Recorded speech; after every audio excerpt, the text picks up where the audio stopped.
faqir dafay nangu dagaan nangul nu léppalul la ñaan ndax yàlla naatal xarnu bee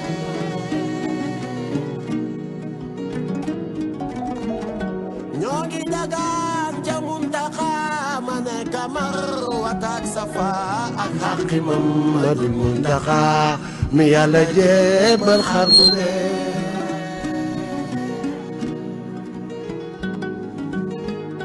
xiif tax na yéen ñu mag ñi yooy xiif tax na góor su ndaw di jooy xiif tax na yéen ñu tool yi booy sëriñ bi naatal xarnu bee tax na ña daa joxe di laaj ñi jàpp seeni sas di xaaj kenn dootul dem fenn ba waaj sëriñ bi naatal xarnu bee ndeysaan allahu akbaru zaman jamono moo mën a safaan xewal ya daaf taa wala ngaan ci ndabi mboolem xarnu bee ndeysaan oh là là soo ñu joxoon lanu yoroon dootuñu def lanu defoon xanaa yëgoo ni yaru nan ku weddi laajal xarnu bee ndeysaan salimtu min al axdaay turan ma tujaa li rabbil wa baabulaahi lam yaaku murtajaa. Ça nous rappelle beaucoup de souvenirs voice bi rek déjà balaa may dugg ci jëmm ji nga xam ne moom la ñuy dalal muy kilifa salaamaaleykum ma dalal la ci rajo Futur Média yaa ngi ci Real One salaamaaleykum. waaleykum salaam wa rahmatullah. am mbégte ma yaate ndaw Kalz. ndeysaan ma am xol bu fees. ndeysaan am en même temps xol bu neex. ndeysaan ci jàkkaarloo waat ak yow. ndeysaan xol bu fees. ci événement yi nga xamante ni. mon ami et frère Kalz jot nga ko dund. mais dund ko avec beaucoup de philosophie. ndeysaan ba yàlla sunu borom namm ca lam cay namm def ko. ndeysaan juste rappeler aux Sénégalais que jëmm ji ma jàkkaar lool tey. ndeysaan nous avons cheminé ensemble. waaw loolu de dëgg la. nous avons beaucoup fait ensemble. dëgg la. c'est un homme d'une générosité immense. C'est quelqu'un qui nous a apporté beaucoup de soutien. C'est quelqu'un qui nous a suivis partout. C'est quelqu'un qui est témoin de notre histoire.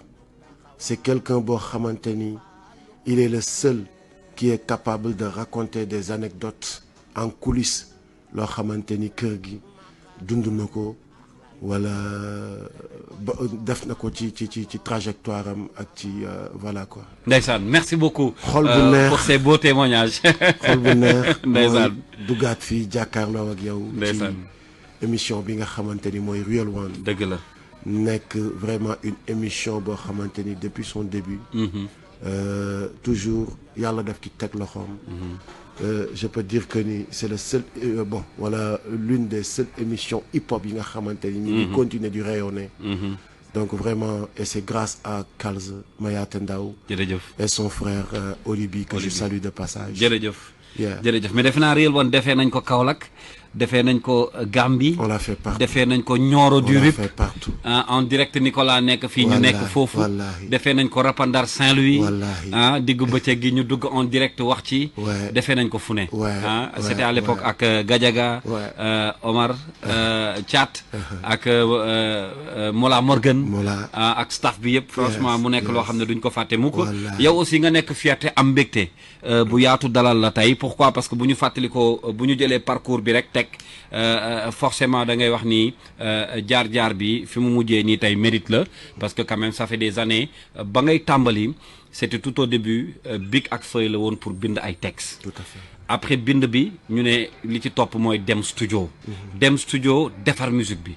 bi ñu defaree musique bi ba noppi nag ñu ne léegi dañu koy génnee pour xool naka la public bi di accueillir li ngeen def en studio. Tout à fait. di ko def biir Kaolack le public di apprécier Kaolack yëpp d'accord ngeen ne non lii dafa war a génn Kaolack yegg si Ndakaaru te bëgg yegg see Ndakaaru mooy dafa war a wër Sénégal est-ce que booy toog en 2024 ngay fàttaliku jamono yooyu bi lépp di tàmbali xalaatoon nga ni bés mën na yegg si fii waaye di nuyu de passage di beral nuyoo di beral loxo mooy dëkk bi nga xamante ni moom nga tudd léegi muy la région de Kaolack ma région natale parce que comme j'ai l'habitude de dire àdduna bi yëpp li muy neex Afrique moo ma ci dàqal Afrique Sénégal ma ci dàqal Sénégal Kaolack moo ma ci dàqal mais Kaolack buñ ne kër gi mooy étage mooy terrasse mooy baraque Kasnack mooy base bi suma quartier ñaari quartier yi ma seq muy Kasnack ak Casaville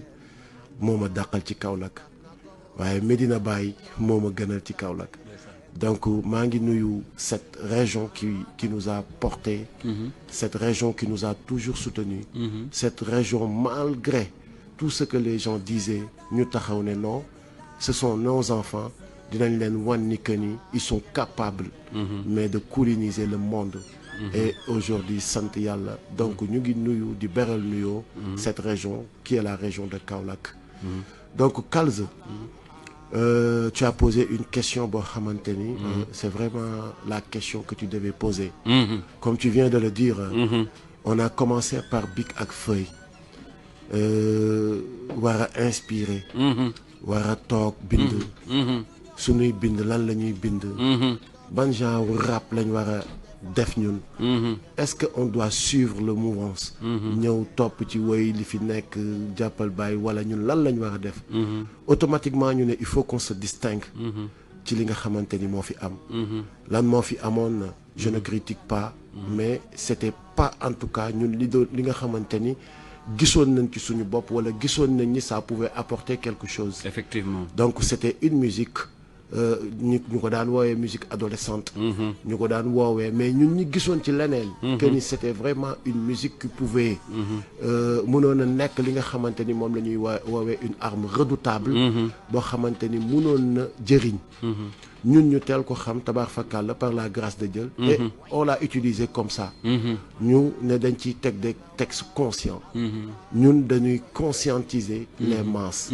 ñun dañuy jël suñu musique def ko mu nekk au service des populations ñun dañuy moo nekkoon vision bi d'accord ñun dañuy nekk des échos sonores ñun dañuy nekk les gens qui vont jouer le rôle de pont entre les élites et les populations ñun dañuy nekk maanaam waxukaay bi nga xamante ni sénégalais yi ñëpp lu ñu toll képp ku ci am envie bëgg a wax loo xamante ni bëgg nga ñu dégg la ñun dañuy taataan jël seen mébét yooyu di leen ko waxal ci kaw donc mu nekkoon lu difficile nekkoon lu compliqué parce que peut-être quand on a créé le groupe en 96 tap ci la problème yi commencé kaso tàmbali jàpp yi tàmbali voilà at ma ca topp 97 entre 97 98 on a fait la prison à Kaolack à Kaolack on était même mineurs parce qu'on avait 17 ans mais loolu nekk li nga xamante ni moo ñu forger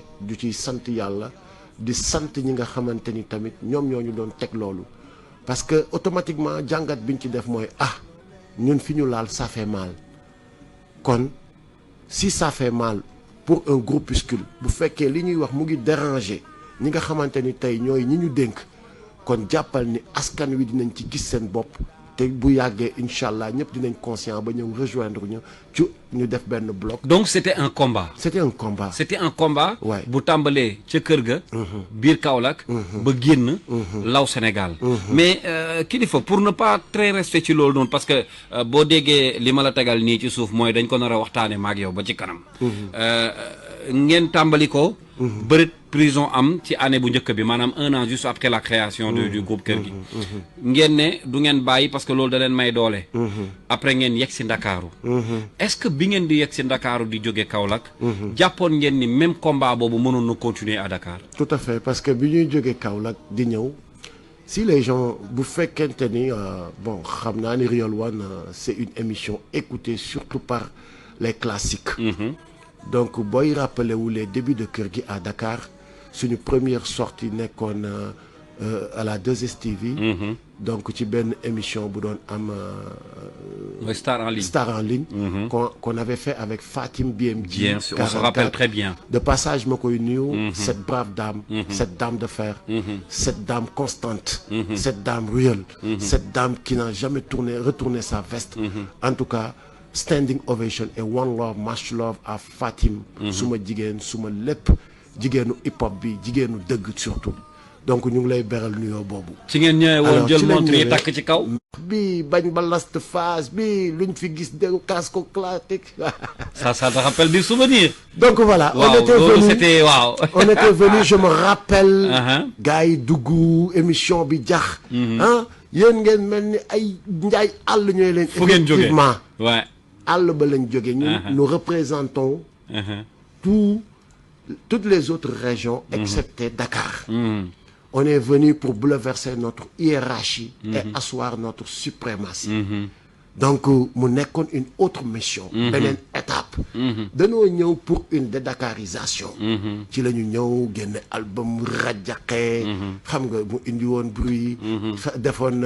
defoon nu mu tuddati j'ai oublié le titre. mooy biñ naan hip hop Dakar motherfucker Fouki Town wërngël tokkooni Boogie Down jël. Et puis nominé aussi dans les hip hop awards à l'époque. Merci beaucoup voilà. Merci beaucoup.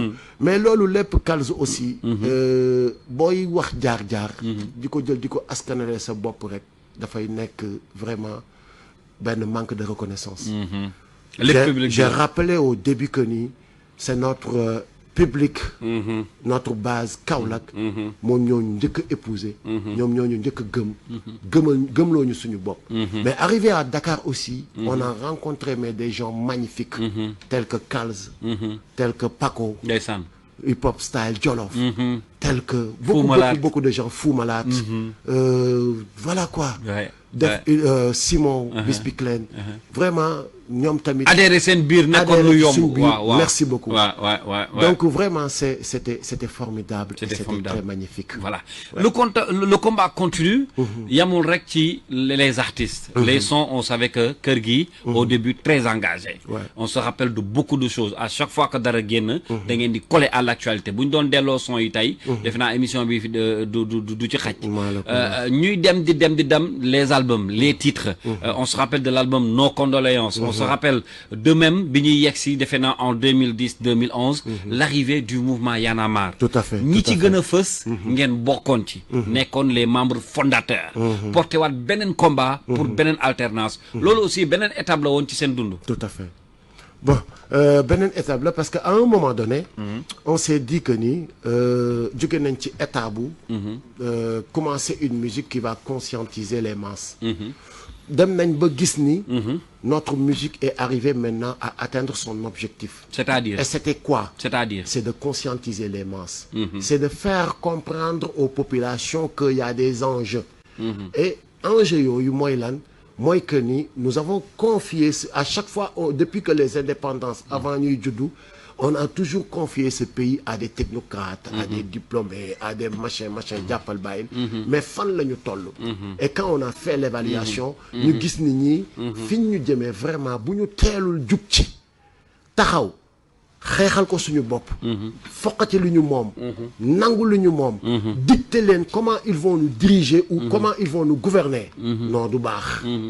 Et dañ leen ko doon wax ci musique parce qu'il fallait les préparer il fallait préparer le terrain et il fallait aussi baliser et ratisser le large ba gëm ni instant bi nii soo woowee nit ñi ci engagement citoyen boo xamante ni cette fois-ci dootul nekk de la musique kese toog ci studio dénoncer wala toog ci télé dénoncer wala génne mais na ànd ak des actes citoyens ci la ñu waxtaan ak sénégalais yi ñu ne ñu ñun lii lañ doon xaar mais on attendait quelqu'un pour le porter on attendait des leaders pour porter le combat alors automatiquement les Sénégalais un combat très difficile mais un combat qui a montré un autre visage. Tout à fait. Parmi ces acteurs yi ñu war a tudd muy yow kër gi yow mi nga xam ne kër gi nga bokkoon mais on peut citer ku mel ni Fou Malade Simon ak Xuman ak ñeneen oui mu andi leneen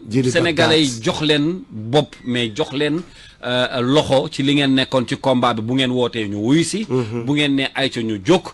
bu ngeen taxawee ni lii du fi am bu ngeen gersoo gis sénégalais yi.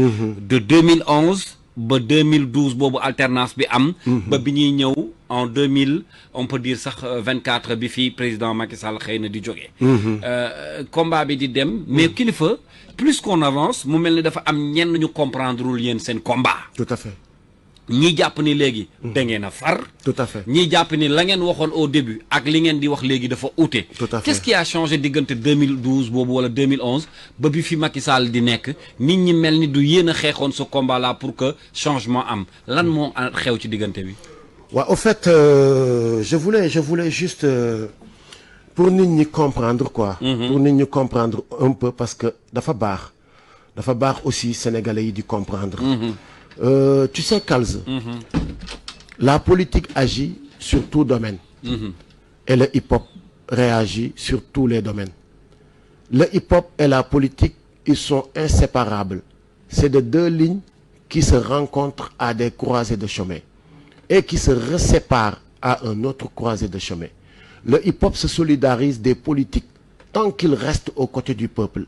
Mais dès qu'il se déconnecte et s'éloigne du peuple, le hip-hop se désolidarise. Nous ne sommes pas à la solde d'un homme politique ou d'un parti politique.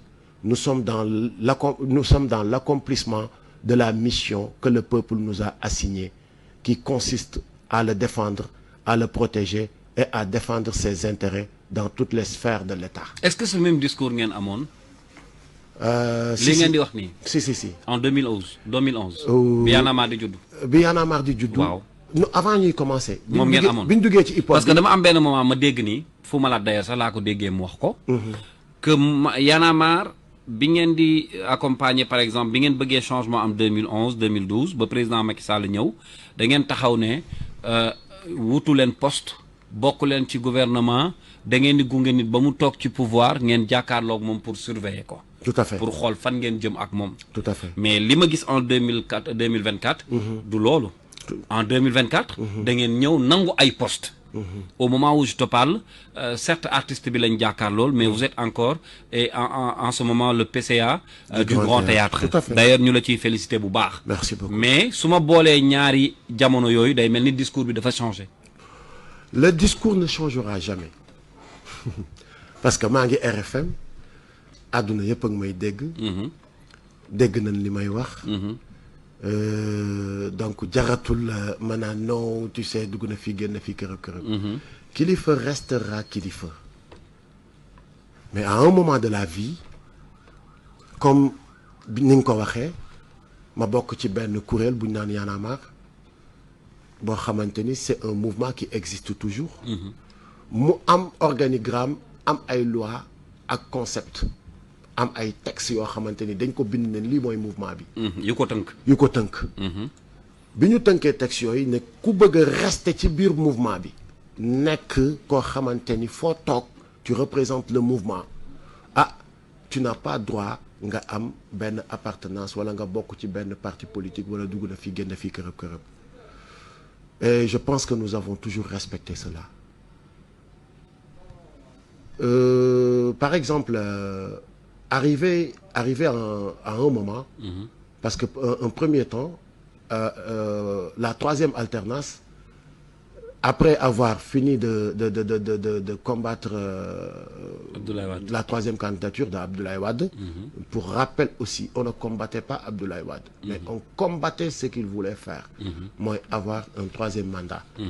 Yàlla def ci barke avec tous les Sénégalais bañ réussir ko.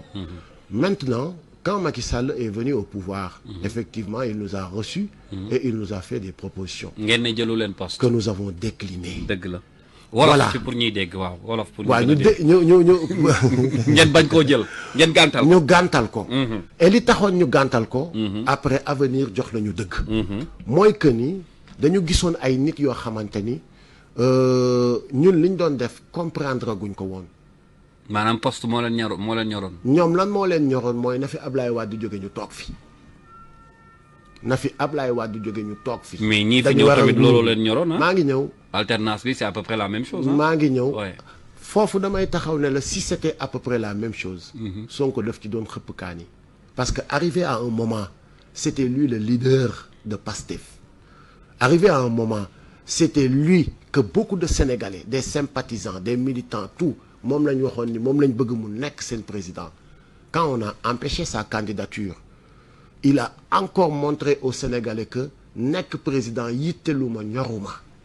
Mais dafa am un projet bo xamanteni gëm naa ni buñ ko tegee projet bobu mën na génn Sénégal ci li mu nekk. D'accord kilifa balaa projet bobu attends laisse-moi non doguma la foofu dinañ fa ñëw s'il te plaît non foofu dinañ fa ñëw dafa bëggoon ñu topp li ñu tom tàmbalee wax rek waa ayca te projet bobu man gëm naa ni am na waajoo xamante ni mu ngi ci suñu biir di ànd ak ñun muy Bassirou Diomaye Faye gëm naa ni su tegoo ci ay loxoom la ma ca doon namm sax lu ko raw mën na ko ci def kon kooku vraiment donc foofu nga jàppee différence mais il y a différence. waaw d'accord léegi nañu dellu si ci yéen man l'acteur le PCA l'artiste laa bëgg ñu des foofu tuuti dinañ ñëw ci aspect politique bi ak li ci topp li ngeen bañoon fee ngeen nangu ko fi ngeen bi mooy kan mais yow merci beaucoup yow merci beaucoup. Quand je parle de yow tu représentes l'image du hip-hop par exemple et un membre du mouvement Y'en a marre wala tu n'es plus dans le mouvement Y'en a marre mais del boo maasee nuun gi rek dafay nekk pluriel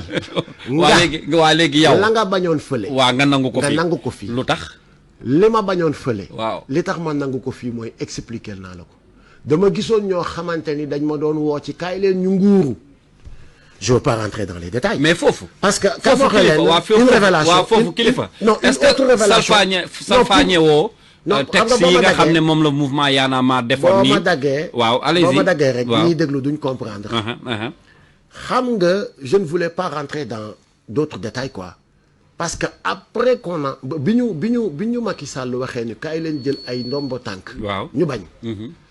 Tek na ci nañu waa bu dul loolu sax xanaa ngeen am ay avantages ak ay privilèges maanaam xeex ngeen ba changement am état désormais yéen da ngeen di nekk ñoo xamante ni état daf leen di defal lépp lu ngeen bëgg jox leen ay kër jox leen ay maanaam jumtukaay jox leen privilège yëpp yi nga xamante ni moom la ku nekk ci nguuru di am loolu mooy kaay leen ñu nguuru looloo tax. On ne voulait mais pas. Moi personnellement mais nguuru la rek mais maa ngi ñëw Kalz maa ngi ñëw da nga ne dinañ ki dugg boo bàyyi rek dinañ ki dugg fii yoo xam ne réel wan ku ragal du fi ñëw.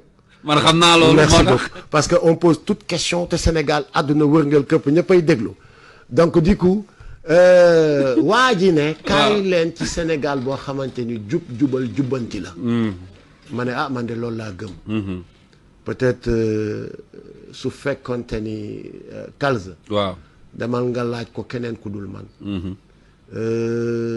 Ousmane Sonko ak Bassirou Diomaye Faye le président de la République képp ku ñu tànn ba dénk la poste say mbokk laajal dama nga def interview c'est que man fi nga yegg nii dinañ fa yegg mais dama bëgg waaw d'accord naa y a pas de souci yow mi koy dund yaa ñu ko gën a xam moo tax bul ko sax woo yaa ñu koy gën a xam léegi damay dellu si wax nga ma discours bi ma dellu ci Y'en a marre parce que c'est un point important aussi dama ne la sànq ndax jàppoon ni da nga salfaañi un peu li la tënkoon ci ay texte ci mouvement Y'en a marre kon tu confirmes que da nga fa génn wala yoratoo fa benn poste de responsabilité mais yoratuma fa benn poste de responsabilité est-ce que tu es toujours membre je resterai membre et sympathisant de Y'en a marre maa ngi dégg mais kilifa attends allez-y attends allez-y dama Y'en a marre c'est mon bébé dafa mel ni rek nga jur benn doom mu nekk sa taaw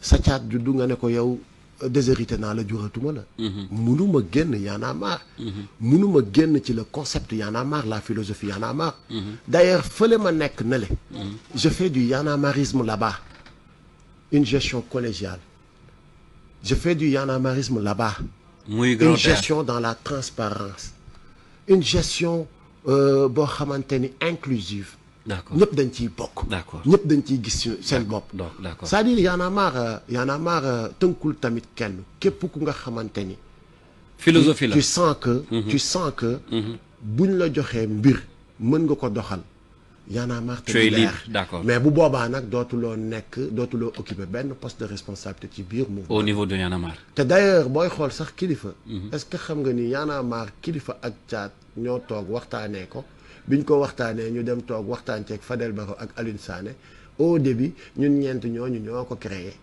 ñoo ko lancé man ak Thiat le premier texte de Y'en a marre. place fii man ngeen ko joxoon ñëwoon merci beaucoup place Ablaye Wade boo xoolee logo kër bi gi logo Kilifeu ak Thiat ci ne dëgg la ci fin bi ñu def maa nga fa woon wax dëgg forever maa ngi fa woon merci beaucoup dëgg la donc voilà quoi mais xoolal créer sa yëf dëgg la amuloo ci benn est-ce que man Y'en a marre mosuma ci am benn poste de responsabilité musuma nekk mais ci instance de décision yi nga nekk non parce que peut-être waa ci instance de décision yi ci noyau dur bi et tout bien sûr mais te dire aujourd'hui et dire aux Sénégalais que ni Y'en a marre malgré li nit ñi wax yëpp naan waaye financement dugg na fii man Kilifeu Y'en a marre ak ñooñu ñuy wooyee les membres du noyau dur musuñu leen defal dërëm parce que Y'en a marre musul am dërëm boo xamante mën na ko séddoo pour le mouvement la d'accord léegi Kilifeu bu ñu tegee l'artiste du groupe Kër gi teg le membre du mouvement Y'en a marre tey nga dem ba benn moment nga assumer sa appartenance politique wane ni fii laa far parce que da nga toog ci ay plateau de télé nekk chroniqueur quelque part mais di défendre que ni yow diw nga àndal mën naa sax nommer bu baax Ousmane Sonko ne moom nga àndal moom ngay gunge loolu bi nga ko defee yow ba sénégalais yëpp xam ko est-ce que am na lu mu la yàqal en tant que artiste parce que on est tous d'accord que du ñi la doon déglu yëpp kër gi ñoo bëgg Ousmane Sonko wala ñoo ànd ak moom du ñi doon nekk mouvement Y'en a marre yëpp doon la fa ànd ak yow gëm la ñoo ànd ak Ousmane Sonko wala nguur gi mais nga del choix wu wane sa appartenance politique lim la yàqal xayma nga ko daf ma gën a defaral ah bon et je m'explique vas-y est-ce que xam nga dans Pastef des fois je rencontre des gens yoo xam dama ciy dajeek ñoo xamante ni dañ ma naan ñoo ñun on préfère plus le Kilifeu de kër gi rap ñun boobu la mais am na ñu taxaw ne gëmatuñ la de waa déglul am na ñu taxaw ne waa ji moom vraiment waaw j'arrive maa ngi ñëw waaw lépp lu ma man xanaa lu ma déggul waaw non yii moom yaa ngi koy dégg waaw non maa ngi ñëw billaay maa ngi ñëw kal yii moom yaa ngi koy dégg Kaolack sax yaa ngi ko fay dégg kal boobu mayee rek maa ngi waa ñëwal ba ma mayee rek maa ngi ñëwal am na ñoo xamante ni Pastef lañ bokk dañ la naan ñun Kilifeu bi rap bi moo ñu gënal boobu lañ bëgg te boobu lañ namm Kilifeu sur scène Kilifeu bi ñu doon jox spectacle yi dugg na fii gën a fii xam nga kon ñooñu seen yoon newul ci ñoom dañoo gis seen bopp ci projet bi rek nekk Pastef am na ñoo xamante ni comme na ko Cheikh Ibrahima waxee woon Alaaji Moustapha Gueye soo nekkee homme public nekk kuy génn télé boo wanee bul wane sa appartenance soo wanee maanaam ba ci confrérie yi lii ngay wax nii Kals c'est très normal et c'est naturel soo nekkee waaraatekat bi gën a ëpp xam-xam boo xamante ni sa waay li ngay wax kenn du ko dindi bés boo taxawee ni murit nga booy génn ci télé tiijaan yu bëri dootuñ nga seetaan boo taxawee ni tiijaan nga booy génn ci télé murit yu bëri dootuñ nga seetaan wala buñ lay seetaan nañ la daan kiiwee dootul bokk et ça c'est naturel c'est normal appartenance la mais daawuñu ko gis ci artiste mais maa ngi ñëw rawatina ci rap non da nga ma poser benn question waaw il faut que ñu ñeme dugg ci wax mais wax évacuer ko ay ca ñëwal donc appartenance bés boo ko fësalee rek mooy que ni par force par la force dina am ñu nangu am ñu bañ ba yàlla fësalee ni moom Seydina Muhammad sallallahu alayhi wa sallam moo ko gënal ci la ko ñeneen ñëpp bañ moom yàlla li ngay tëkkale du benn de non de dama lay wax di Kals dama ne la yàlla suñu boroom tu prends un exemple mais du benn waaw du benn de nanguwuma foofu mais ayca c'est-à-dire dans les débats tamit au Sénégal booy non dañuy waxtaan parce que tout lépp ci yàlla la déparé te lépp ci yàlla lay jeexee kon kay suñ bëggee wax ji farankulaay dama ne la yàlla suñu boroom bi mu nee Seydina Muhammad sallallahu alayhi wa sallam moo ko gënal sallallahu alayhi wa sallam ci la ko athée yi bañ il a été blasphémé te blasphème bi gën a màgg mooy ñoom dañ ne yàlla sax amut et pourtant donc l'essentiel en est que le plus important dans la vie ci lépp kon bi nga ko ci assumé lépp looy nekk kon bi nga ko assumé retombées yi tamit nangu nga ko ci lépp looy nekk waaw àdduna ci lépp looy nekk na nga ko assumer yow d'abord ci lépp looy nekk na nekk loo gëm yow d'abord ci lépp looy dugg tamit na nga ci dugg pour servir pour nit ñi gis ci seen bopp gis ci njëriñ donc vraiment on ne peut pas faire l'unanimité est-ce que avant may am appartenance avant may taxaw naan diw bii lay accompagner politiquement est-ce que li ma amoon ci sympathie ak léegi li ma am ci sympathie. bi ma defee xayma bi. parce que tamit nag du ma nax suma bopp. da nga bëgg a wax ni dafa gën a yokk. dafa gën a yokk. tabax ah fakal bon la macha allah. kon t'as pas de regret. regret. waaw. yàlla te. ah non parce que boo ma nee dafa gën a yokk. dafay mel ni li nit ñi di wax kon déggoo ko. ñun ñaan mais le public. Kilifa, nous on est au Sénégal. Les critiques sont sur la toile. Boo duggee ci internet bi. mais Kilifa xàmmeetuñ ko. certains sax dégg ils préfèrent quand on parle de kër gi ñu wax caat rek. parce que ñun kër gi Kilifa ba ñu xamoon ak bii du benn. certains même te taxent de politiciens. parce que bi ñu yegsee ci par exemple nomination yi. automatiquement nit ñi dañ na jox nañ la sa wàll parce que ci projet bi nga bokkoon. da nga doon xeex ngir projet bi. lii nga ci doon ut te jox nañ la sa wàll. léegi dama lay defal te lii doo mën a déggoo ko yow. dama lay defal li ma wax nii yëpp doo ma ne mosoo ko dégg. dama lay defal calcul bi gën a sedd. waaw ñëwal bi gën a sonn 1 + 1 = 2. waaw ba may soutenir projet bi. waaw di soutenir Ousmane Sonko nekk ci wetam. ça date pas d'aujourd'hui. su fekkonte ni wax dëgg yàlla ak yonent bi. loolu mooy li doon tax ñi ëpp ci askan bi beddiku mooy kon je pense que ni dañ doon wax ni kon dañuy sanctionner projet bi ndax kilifa ma ca nekk. mais projet bi moo am 54% des Sénégalais. ñoo ci xayma 54%. ci xayma d'accord kon bu ñëwee foofu rek garaawul. alors maa ngi fàttaliwaat auditeurs yi ñuy déglu ki ñuy dalal moom mooy kilifa. Gonek Saloum gi bu kër gi. waaw bu ñu koy Gonek wax naa Saloum dégg gi Ndesaan Seck. nekk PCA bu Grand Théâtre léegi dama bëgg ñu xuus tuuti ci mbirum Grand Théâtre kilifa. bettoon nañu bëri nag. bi ñu la tabbee def la PCA bu Grand Théâtre xëy na ñi la xam artistiquement xam nañ ni ndaanaan nga ñi la xam tamit en tant que acteur culturel nekk aussi entrepreneur man personnellement xam naa ko waaye sénégalais yu bëri xamuñu ko woon bi ñu xëyee rek yow gis ni def nañ la PCA bu Grand Théâtre est-ce que lu ngeen mbëbatoon la wala loo waxtaane woon la ak ñi fi nekk bien avant vu que yaa ngi woon ci biir projet bi ba mu nekkoon sa yéene ci bu ngeen toogee par exemple ci ñoom bu ñu jëlee réew mi wala lu la bett la comme sénégalais yi. moo tax gis nga ku yàbbul def très attention. ci ay jugement ay xamoon nan ko. ay woy lii a taxoon. ku yàbbul def ki très attention. est-ce que xam nga ni Ousmane Sonko. liñ nekk ci xeex bi yëpp di gisante man ak moom. on n'a jamais parlé d'intérêt personnel. ay kilifa woy bés bu ñu yàlla joxee réew mi lii wala laa moo ciy nekk sa cër. wala ma ne ko Ousmane bés bu ñu yàlla joxee réew bés bu la yàlla joxee réew mi man lii ak lii a ciy nekk sama cër. wallahi lazimul karim musul am. te biñ demee ci projet bi ba yàlla def sénégalais yi nangu ko. jox ko 54%. ba projet bi nekk. toog naa lu yàgg maag Ousmane Sonko déggante wuñ téléphone gisante wuñ ba keroog mu may woone ma dama la soxla. ma dem Petit Palais fekk ko fa. et ce jour. il m'avait pas appelé pour me consulter. yàlla rek a ñu tiim. daf ma woo ne ma c'est le grand frère moo nam petit frère am woo ko pour ñu waxtaan suñu waxtaan yi manqué na ma.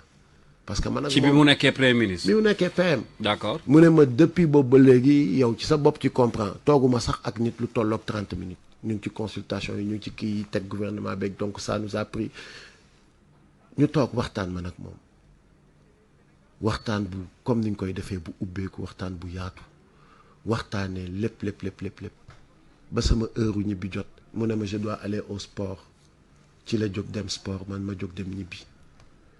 je pense après 2 fois lañ ci gisante waat et c'était pour des missions yoo xamante ni voilà mooy loolu ba keroog may xëy di dégg comme yow ni nga ko déggee ñëpp ni waxtaanewu leen ko ci jotaay boobu yàlla mi ñu tiim xam na d'accord kon daf la benn yàlla mi mais ñiy dute ci compétence bi nag ni pourquoi ñu def ko PCA ndax kilifa àttan na lii ndax mën na ko ndax am na ci xam-xam ndax lii ñu ko jox nii du juste pour bégal ko rek jox ko wàllam ci mbir yi compétence bi bu ko nit ñi di waxtaanee qu'est-ce que ça te fait. mais Kals de la même manière yaa ngi dégg ni est-ce que Bassirou Diomaye Faye àttan na réew mi. waaw est-ce que am na compétence bi. Ousmane Sonko est-ce que war na mën a nekk premier ministre. mais moom da doon yootu réew mi. waaw non attends da ko yootu bañ jox ko. non c'est-à-dire du yow yootu woo woon PCA. non c'est juste pour te dire que ni. sérieusement bu ñu tardé sax ci loolu quoi. fii dégguloo ma ne la on ne peut pas faire l'unanimité mais man dey Alaaji Baaba Maal bi nga xamante ni hier j'étais avec lui dem seeti ko toog waxtaan ak moom impliqué ko ci li nga xamante ni mooy mission bi ñu dénk ko suñu bopp waxtaan ak moom ci ay projet d'envergure dugg ci lu bari pour jox le grand théâtre beneen xar kanam te incha allahu rabbi kaa ma wax la lenn Kals je donne rendez-vous les Sénégalais dans un avenir proche. À l'heure du bilan. En plus dans un avenir très proche ci kàttanu yàlla ak mbaaxam. D'accord kon ñu xaar kilifa mooy wax de. waaw te je pense que ni lépp lu mu mës a wax. non loo wax kay dinañ ko waxaat. non lépp lu mu mës a wax. waaw Sénégalais yi teg nañ ci seen bët. gis nga ma wax la le lendemain de ma nomination. bi ma demee.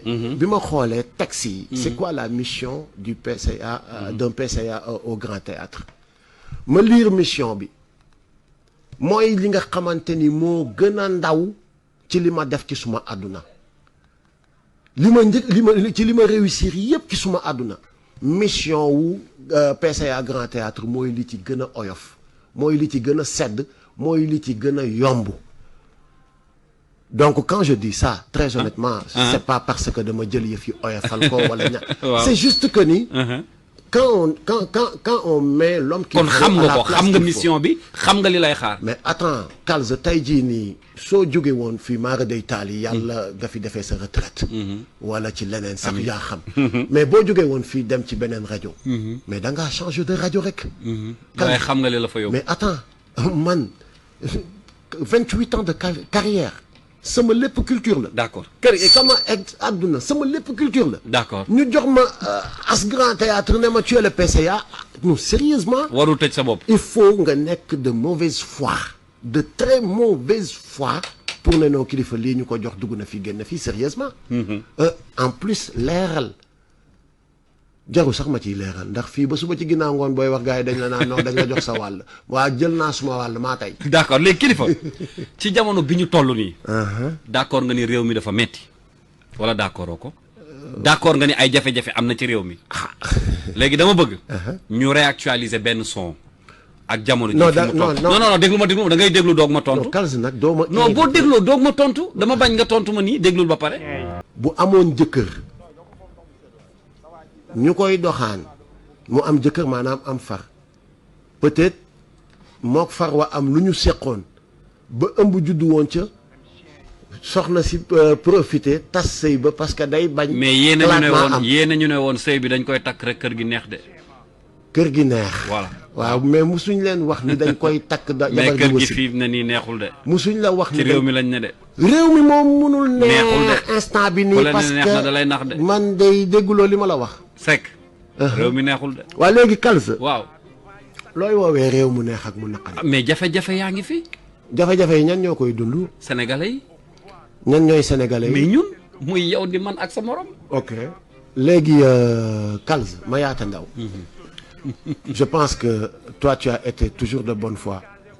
si vraiment pendant 12 ans boo buggee da nga may indi une émission spéciale de 2 heures de temps barki salaatul fatiha ci rajo laa toog di wax Sénégal yëpp di ma dégg ki ma toogal démb su ma la waxoon jege gi mu jege mu ne ma li ma métti rek mooy gars yi bor bi ñu bàyyil fii Sonko ak Diomaye ils ont hérité un cadeau empoisonné te xamoon nanu ko Kals il ne faut pas que nit ñi nekk ay naafeq 12 ans Macky Sall ak ñi mu àndal man dama ne su ma doon Diomaye Bassirou Diomaye Faye le président de la République képp ku mës a ànd ak Macky Sall pendant ces 12 ans pendant ces 12 ans tu n'as plus droit de voir le soleil parce que tu as li ñu def ci crime économique ak crime de sang rek jar na ñi dootuñu un pays qu'on a pillé ko yow xanaa ñii buñ nekkul woon jàmbaar heure bi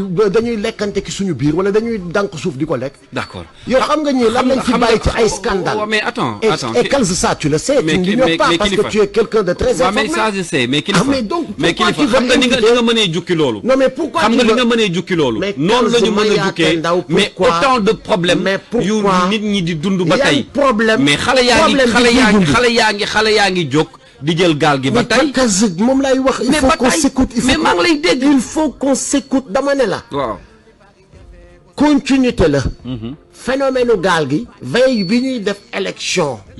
moom la Takarna si commencé ci 6 mois wala 5 mois ku bëgg phénomène boobu jóge fii nga ne woon daf fiy jóge sérieusement bu fekkente ni loolu nga bëgg a imputer sur la gestion de Bassirou Diomaye Faye mi nga xamante ni yow un gouvernement bu ñu nattalagul. mais man nag li ma mënul dégg mooy lu ñu wax rek ngeen ne du ñun bu leen. ñu non Kals il faut que ñu sérieux tamit nag kilifa yéen lañ dénk réew mi nag. Kals il faut que ñu sérieux. mais oui xam nga man on est très sérieux. waxtaan dama koy wàcc fu mu gën a terre à terre. man je ne vais pas être là sax di dugg ci ay mais moo tax ñu teg ko ci suuf nii. mais dama ne la. waaw Kals mënuma fekk sëy boo xamante ni ëmb nga ca. ma ñëw takk tey ëmb feeñ ñu ji bëgg ma ji ëmb gi loolu mënul ne kenn ñëpp xam nañ jigéen mënoo ko takk tey ëmbal ko tey biir ba neewi tey mu accoucher tey. il faut que d'accord léegi dama lay téye tuuti dama lay téye ñu flash bu ñu flashé ba noppi nag dernière partie bi dañuy dem ci mission bi nga xam ne artistes yi ñu ngi koy xaar parce que Grand Théâtre dañu demoon ba benn moment xamatuñu ndax bërëbu meetingu kaay la wala bërëbu leneen la artistes yi amatuñ fa woon accès prix yi seer pour nga laal salle bi rek il faut nga yor xaalis bu bari pour nga gis ña ko jiite sax problème la ndax loolu dina fa jóge may ma ñu tënk xibaar yi dellu soit léegi man ak yow on se retrouve juste après flash yi ñu yeggali ci li ci des.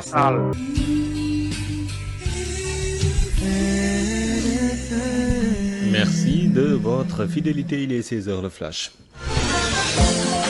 L'ancien directeur général de l'UNESCO, Amadou Makhtar Mbow, repose désormais au cimetière de Yoff. De nombreuses personnalités de divers horizons ont assisté à la levée du corps qui s'est tenue à la mosquée omarienne. Les témoignages sont unanimes sur le travail énorme d'Amadou Makhtar Mbow pour rehausser l'image du Sénégal dans le monde. Reportage Seydou Nourouba.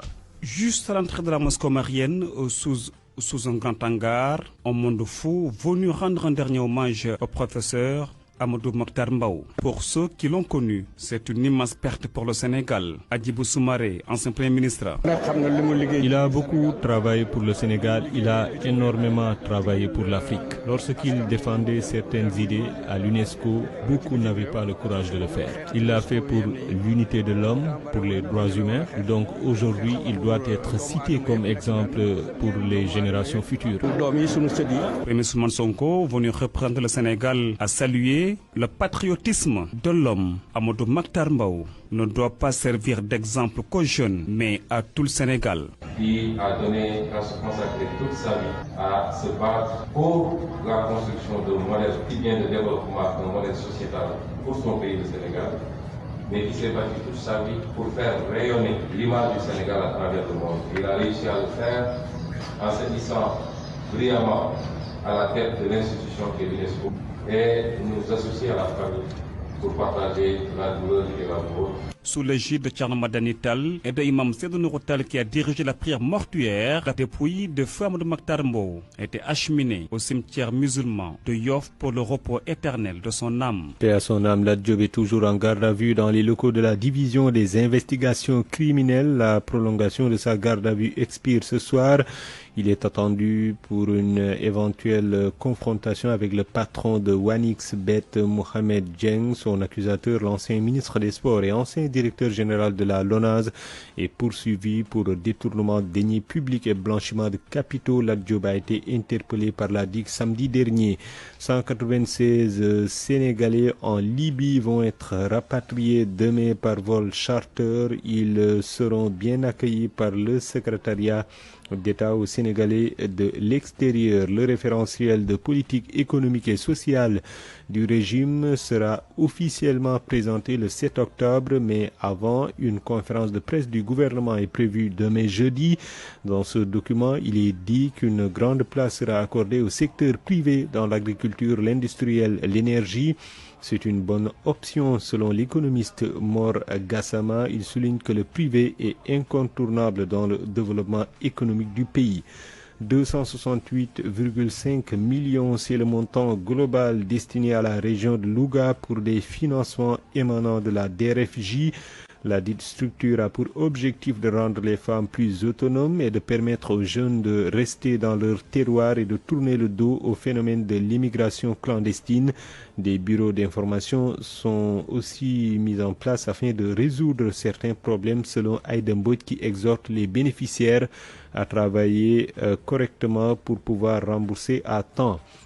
Sport football pour boucler ce 16h tournoi UFOA. On joue les demi-finales de la compétition cet après-midi.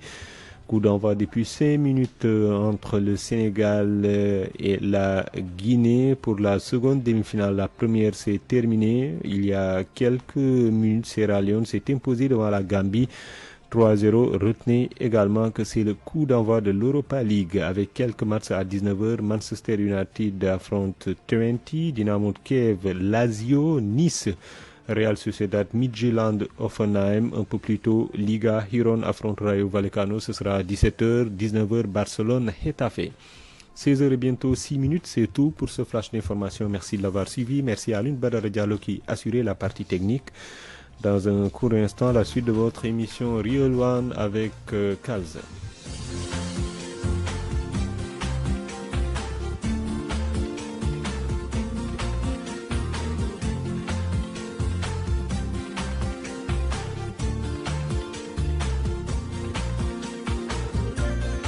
Même schéma. lim lu bëri loo xam ne ci titre boobu ñu ngi koy dund ba tey muy kaso yeeg yeneen yi ca des. ku wax ñu jàpp te jàpp condamné. en tout cas bon dama ne dañuy génn foofu de. déet ku la ko wax moom. waaw ku la ko wax moom. bu ñu ko waxee ñu ngi koy dégg di ko gis. ab sàcc waa APR la. et ils doivent payer. mais ils ont pillé ce pays. non damay génn foofu. waratuñu ubbi sax seen làmmiñ. damay génn foofu. le président de la République il est trop gentil. wallahi lazimul karim kilifa damay génn foofu. mais le mal est beaucoup plus profond. plus fond que ça d'accord. waaye yow ñii nga xamante ni.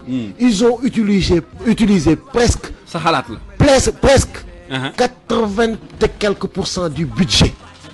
avec une dette boo xamante ni énorme.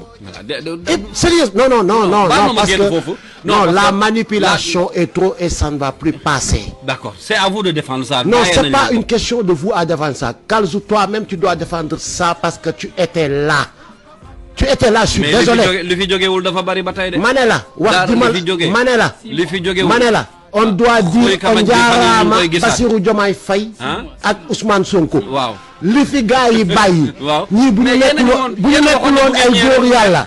bu ñu nekkuloon ay góor yàlla. da ngeen waxoon ni bu ngeen ñëwee rek mu neex. bu ñu nekkuloon ay góor yàlla. baal ma ñu génn foofu bu ñu nekkuloon ay góor yàlla. comme je t'ai dit Kalz Mayaate Ndaw. waaw kenn du fayeeku salaire kenn du lekkati kenn du naanati. d'accord léegi kilifa.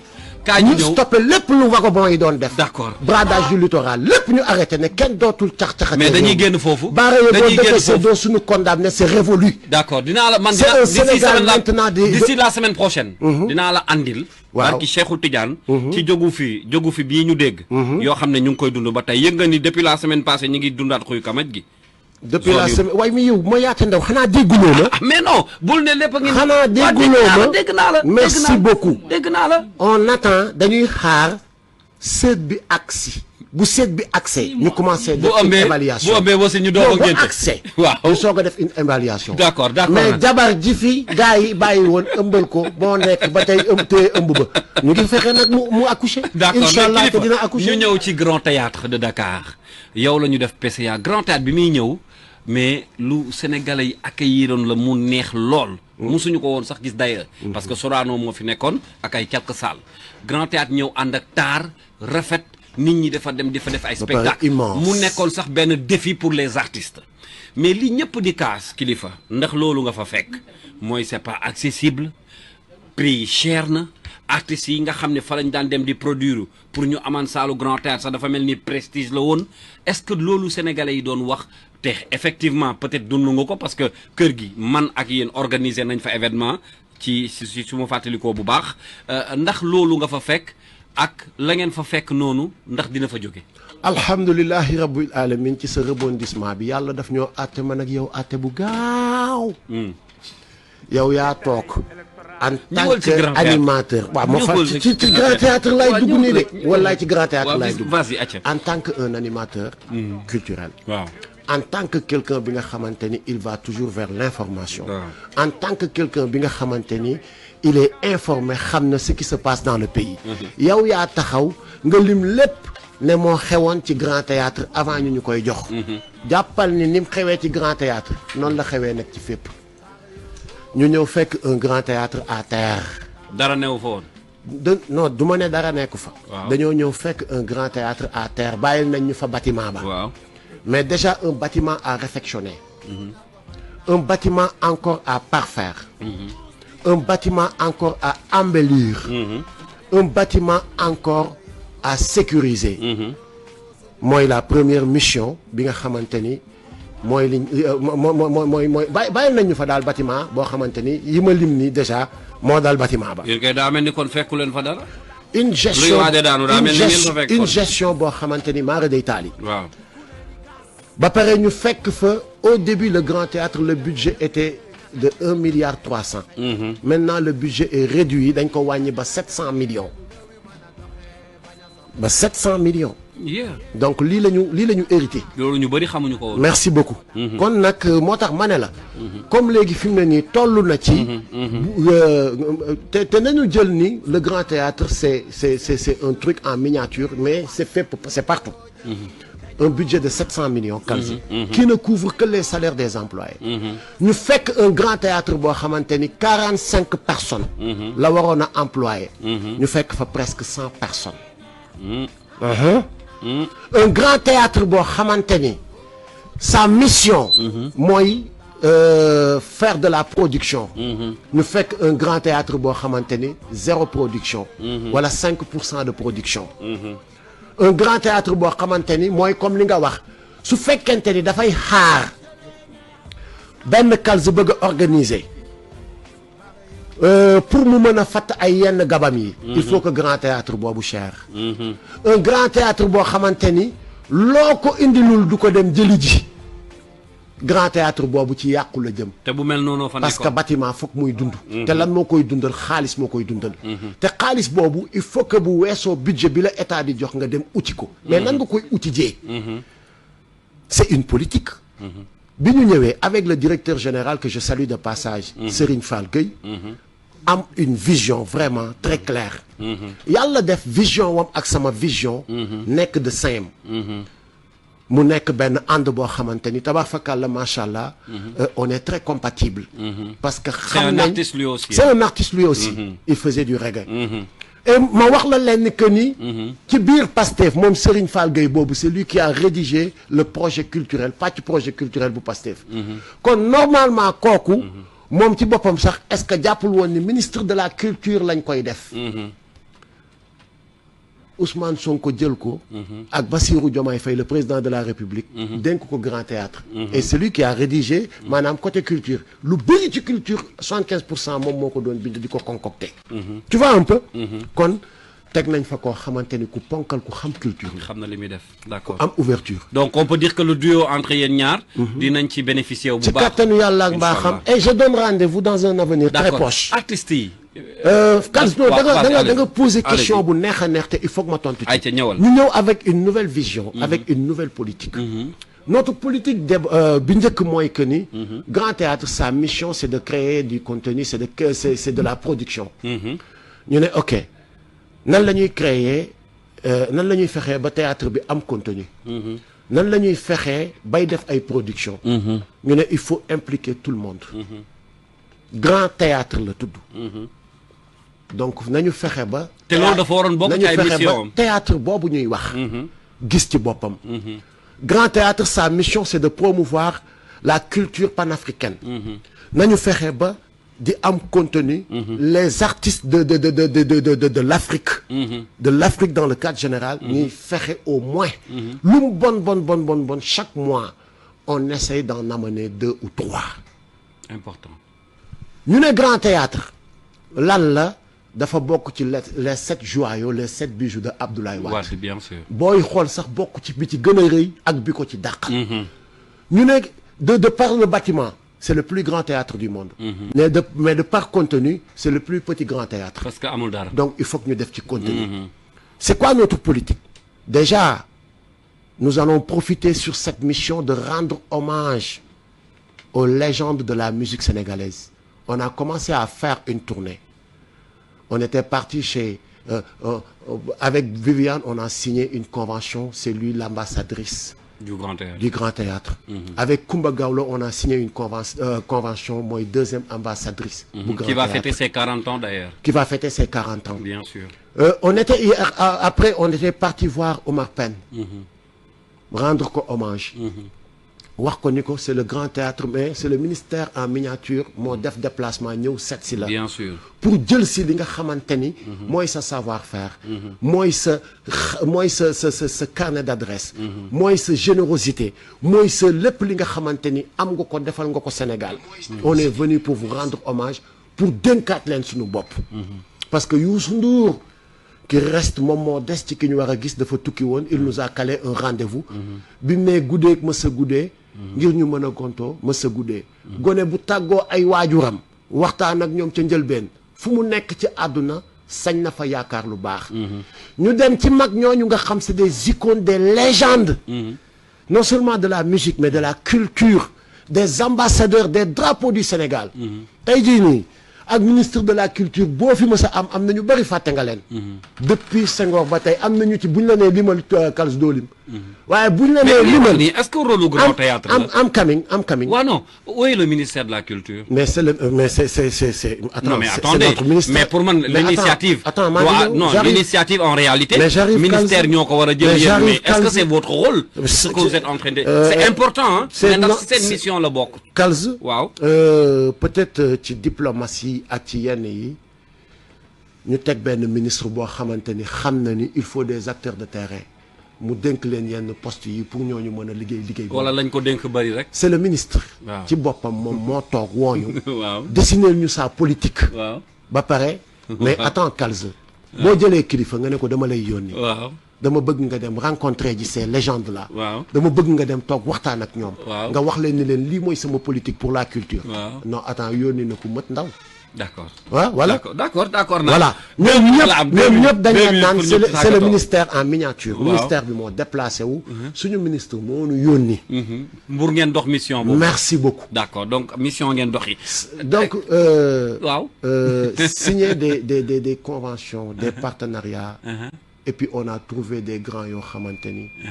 Vraiment sénégalais yi nañ amaat espoir. Beneen yóbbante bi nag xam nga mooy lan ca Grand Théâtre. Babacar Diakhoumpa. déedéet beneen seen auditeur maa ngi koy nuyu waaw maa ngi koy nuyu Babacar sama waay la beneen yóbbante bi mooy. c'est vrai que yóbbu ñu Sidi Diop Grand Théâtre baax na neex na. yóbbul ñu Viviane Grand Théâtre baax na neex na. waaye le Grand Théâtre ce n'est pas seulement pour les artistes yi ñu xam ñun rek. wax nga ko léegi théâtre bi am nañ ci wàll bu mat sëkk. fexe leen ba ngalla. à l'image du Grand Théâtre. culture sénégalaise bi mën faa fës. xam nga au théâtre ce soir waaw am naa nos amis de la Casamance wax nañ ko ku ci ne bëgg na di fa am. nous avons même un concept qui s'appelle le Grand Théâtre chez vous. D'accord. Au-delà de Yem Dakar. Nous allons faire une déplacer le Grand Théâtre di jëli li nga xamante ni moom la gars yi am toggandoo ak ñoom. jërëjëf defandoo ak ñoom. Après indi ko produire ko Sénégal. da nga bokk Kals Mayaate Ndaw nous allons booker le théâtre 360 jours ci kattanu yàlla. Inch'Allah rabbi man ak yow dinañ def ci théâtre bi contenu te pour une première fois. waaw pour une première fois. Inch'Allah théâtre bi mu ngi soog a am non Kals chaque 3 mois. waaw dinañ la génneel benn carnet boo xamante te man dama leen di topp am ci 3 mois man dinaa leen topp. non topp ñu man dama leen di topp. Kals il faut que ngeen topp ñu sénégalais yi xam ne que ni sa waay. dinaa topp sax seen programme. mais maa ngi lay gërëm bu baax kilifa ah. kontaan naa lool man ak yow suñu waxtaan mënoon na dem fii ba 17h. ba 18h parce que li ñu war a waxtaanee bëri na. mais dama am double mbégte bi ci njëkk mooy nga dellu si ci kër gi ñu waxtaan beneen bi mooy jàkkaarloo bi ma jàkkaarloo ak yow. ngay frère di xarit mais di ku ma jegeet aussi. di nit ku baax yàlla def na loolu parce que defe naa ça fait plus de 20 ans maintenant. wala jege na ko. donc bi ñuy ànd ak léegi tukki nañu fu bëree bëri ci àddina. passé nañu ay moments yu bëri maa ngi nuyu Njàppaan Omar. di nuyu Gajaga damay profiter pour di ko rendre hommage. mais j'ai jamais vu une personne aussi fidèle. mais loyale que Gajaga. nit bu loyal et puis bu bëri diine am gëm-gëm man sama xarit la sa baat ca kaw souvent dañuy waxtaan mais nit bu loyal bu fidèle comme Gajaga non j'en profite pour rendre ko hommage pour ñaanal ko suñu borom sàmm ko sàmm njaboot nit ku baax la mais ce mot de la fin sama mot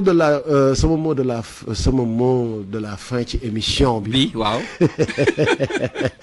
mooy que ni juste dire aux Sénégalais que. yëf yi. yaakaar giñ ci amoon. waaw. yaakaar gu ko raw. incha allah ci kàttanu yàlla ak mbaaxam. dinañ leen ko indi. incha allahu rabbi. bu soobee yàlla. bon je parle nag pour tout le monde. ku ci nekk ak secteur bañ la dénk. dinañ ci gis ci kàttanu yàlla ak mbaaxam. loo xamante ni lu sut sax seen njort. incha allah jërëjëf mais juste. waaw juste. waaw. Et je sais que le Sénégalais est mûr. Les Sénégalais sont conscients. La manipulation ne passera pas. Donc c'est peine perdue. Mais des fois il y a des esprits un peu faibles.